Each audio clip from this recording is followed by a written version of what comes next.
2/3 সদস্য উপস্থিত নথকাৰ বাবে গঠন নহল ধুবুৰী জিলা পৰিষদ। ধুবুৰী জিলা পৰিষদৰ আজি শপত গ্ৰহণ আৰু সভাপতি উপসভাপতি নিৰ্বাচিত কৰাৰ দিন আছিল। কিন্তু আজিৰে শপত গ্ৰহণ অনুষ্ঠান তথা সভাপতি উপসভাপতি নিৰ্বাচিত কৰাৰ কাৰ্যসূচীত উপস্থিত থাকিল কংগ্ৰেছৰ 10জনকৈ সদস্য, যদিও উপস্থিত নহল বিজেপি, AIUDF নিৰ্দলীয় আৰু ৰাইজৰ দলৰ সদস্য। বিগত পঞ্চায়ত নিৰ্বাচনত ধুবুৰী জিলা পৰিষদৰ 20খন আসনত কংগ্ৰেছে 10খন, বিজেপিয়ে 5খন, AIUDF 3খন, ৰাইজৰ দলে 1খন আৰু 1খন আসনত নিৰ্দলীয় প্ৰাৰ্থীয়ে জয়লাভ কৰে। ইপিনে কংগ্ৰেছৰ জিলা পৰিষদৰ সভাপতিৰ পদত দাবীদাৰ চাপৰ ফলিমাৰী কংগ্ৰেছৰ জিলা পৰিষদৰ সদস্যা ৰেজিনা আহমেদ আৰু মতিৰচৰ জিলা পৰিষদৰ সদস্যা বেবী বেগমে। আনপিনে দ্বিতীয় পক্ষত প্ৰাক্তন বিধায়ক আলী আকবৰ মিয়াৰ পত্নী ফৰিদা ইয়াছমিনে জিলা পৰিষদৰ সভানেত্ৰীৰ বাবে দাবীদাৰ।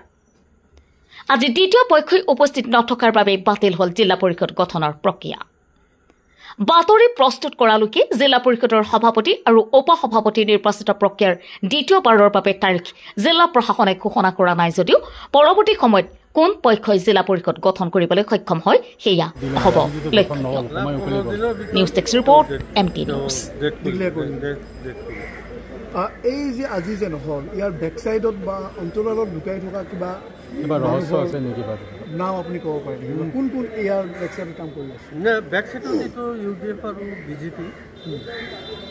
আগত যদিও আমি অলপ শুনিছিলোঁ, কিন্তু এইটো কনফাৰ্ম হৈ গ'লোঁ যে UDF আৰু বিজেপি মিলি তেওঁলোকে চেষ্টা চলাই আছে যে এইটো সত্য। মোক কথা এটা কওকচোন, অখিল গগৈয়ে বাৰম্বাৰে কৈ থাকে যে মই অপেন, মোৰ দুৱাৰ খোলা, মই বিচাৰোঁ মোৰ লগত মিত্ৰতা লাগে কংগ্ৰেছৰ লগত। আৰু আজি জিলা পৰিষদ এটা গঠনৰ ক্ষেত্ৰতো আজি প্ৰমাণে পালে যে তেখেতৰ নিৰ্বাচিত প্ৰাৰ্থী আজি আহি উপস্থিত হোৱা ব্যক্তিগত কিবা কাৰণত নাহিবও পাৰে। তাৰ কাৰণে মই এইটো এতিয়ালৈকে ক'ব খোজা নাই যে তেওঁ আমাৰ লগত নাই। তেওঁ অলপ আগতেও অখিল গগৈৰ লগত মোৰ ব্যক্তিগত নহয়, আমাৰ দলৰ ফালৰ পৰা যোগাযোগ কৰা হৈছিল। যোগাযোগ কৰোঁতে তেওঁৰ মেম্বাৰক ডাইৰেকশ্যন দিছে যে তুমি কংগ্ৰেছৰ লগত যোৱা, মিটিঙত যোৱা। গতিকে আকৌ তেওঁ জনাইছে যে তেওঁ আপোনালোকৰ লগত আহি আছে।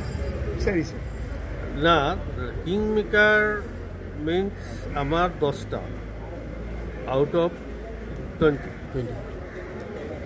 আমি 10টা জিকিব নোৱাৰিম, কিন্তু হাৰিবও নোৱাৰিম। হয়তো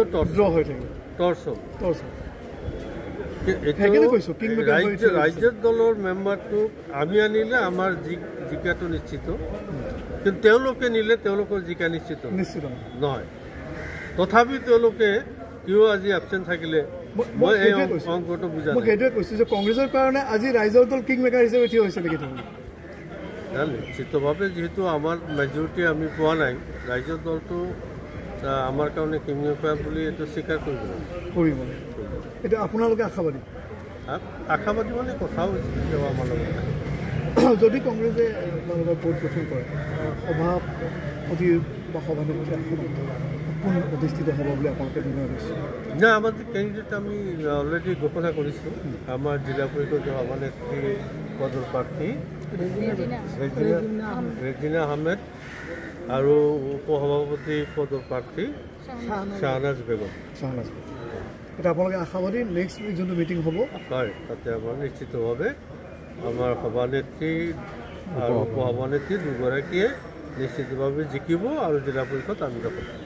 ঠিক আছে, 100% সহমত নহয়, কাৰণ অলপ আগতেও আমাৰ কথা হৈছিলে, আজি কথা দিছে আৰু আগতো কথা হৈছিলে। ৰাইজৰ দলৰ যিজন সন্মানীয় সদস্য আছে সি আমাৰ লগত থাকিব। আৰু আপুনি জানে সাংবিধানিক কেতবোৰ মেৰপেচ থাকে। প্ৰথম মিটিঙত 2/3 মেজৰিটি লাগে কোৰাম হ'বলৈ গ'লে, আৰু ছেকেণ্ড মিটিঙত সেইটো নালাগে। তো আজিৰ পৰা 15 দিনৰ ভিতৰত যিকোনো এটা দিনত নিৰ্বাচন আয়ুক্ত বা আমাৰ জিলা আয়ুক্তই ডেটটো ঘোষণা কৰিব। সেইদিনা নিশ্চিতভাৱে ৰাইজৰ দলৰ যিজন সন্মানীয় সদস্য আছে আমাৰ লগত থাকিব আৰু আপোনালোকে জানে আউট অফ 20 আমি 10জনমান আমাৰ আছে আৰু 11জন হৈ গ'লে আমি নিশ্চিতভাৱে সেইদিনা জিকি যাম আৰু আজিৰ পৰিৱেশ আৰু পৰিস্থিতিয়ে এটা বস্তু প্ৰমাণ কৰিলে যে বিজেপি ইউডিএফ দুটা দলে একেলগ হৈ আছে আৰু ইহঁতে চেষ্টা কৰি আছে হৰ্চ ট্ৰেডিঙৰ জৰিয়তে কিবা কৰাৰ কাৰণে সম্ভৱ হ'ব নেকি নিশ্চিতভাৱে এইবেলি সম্ভৱ নহয় আপোনালোকে জানে জিলা পৰিষদ কোনে গঠন কৰিব কংগ্ৰেছে গঠন কৰিব নিশ্চিতভাৱে আৰু আপোনালোকে জানে এইবেলি পঞ্চায়তী যিটো নতুন এক্ট বনাইছে সংবিধান সংশোধন হৈছে পঞ্চায়তী এক্টত ৰাজ্যিকভাৱে সেইটোত এইবেলি এণ্টি ডিফেকশ্যন লগি আছে তো কোনো এজন কংগ্ৰেছৰ সদস্যাই এনেকুৱা কাম নকৰে সেইটো আমি দলীয়ভাৱে ব্যাখ্যা কৰোঁ আৰু মই বিধায়ক হিচাপে ব্যাখ্যা কৰোঁ আৰু লগত যিহেতু আমি ৰাইজৰ দলৰ সদস্যগৰাকীক পাম তেনেহ'লে আমাৰ ছেকেণ্ড মিটিঙত আৰু এইবিলাক একো অসুবিধা নাথাকে কংগ্ৰেছতো চবেই আহিছে কংগ্ৰেছৰ আজি আপুনি চাইছে মোৰ লগতে থিয় হৈ আছে সকলো 10জনমান আছে 11জনমান হৈ যাওঁ আৰু সেইদিনা যদি কোনোবাই নাহে তাতে কোনো ধৰণৰ এই তফাত নহয় সেইকাৰণে আমি কৈছোঁ আমি কনফিডেণ্ট আৰু এটা বস্তু ধুবুৰীবাসী জানিলে যে ইউডিএফ আৰু বিজেপি যে দুটা দলে যে একেলগে মিলিত হৈ কাম কৰে সেইটো আকৌ এবাৰ আজিৰ দিনত প্ৰমাণিত হ'ব ৰাইজৰ দলৰ প্ৰতিনিধি বিজয়ী প্ৰাৰ্থী মই 100% আশাবাদী মই নিশ্চয় ৰাইজৰ দলে মোক পাৰি জনাব মই এইটো 100% আশাবাদী ভোট কংগ্ৰেছে গঠন কৰিব পাৰিব আৰু আপোনাৰ ভৱিষ্যত কেনেকুৱা ধৰণৰ পৰিকল্পনা আপুনি লৈছে জিলা পৰিষদৰ আসনত যদি অধিষ্ঠিত হয় মই ভৱিষ্যত মই আগন্তুক দিনত মই ৰাইজৰ হৈ কাম কৰি যাম মই নিষ্ঠা আৰু সততাৰে কাম কৰিম মই কোনো ধৰণৰ দুৰ্নীতি নকৰিম এইটো মোৰ আশা ঠিক আছে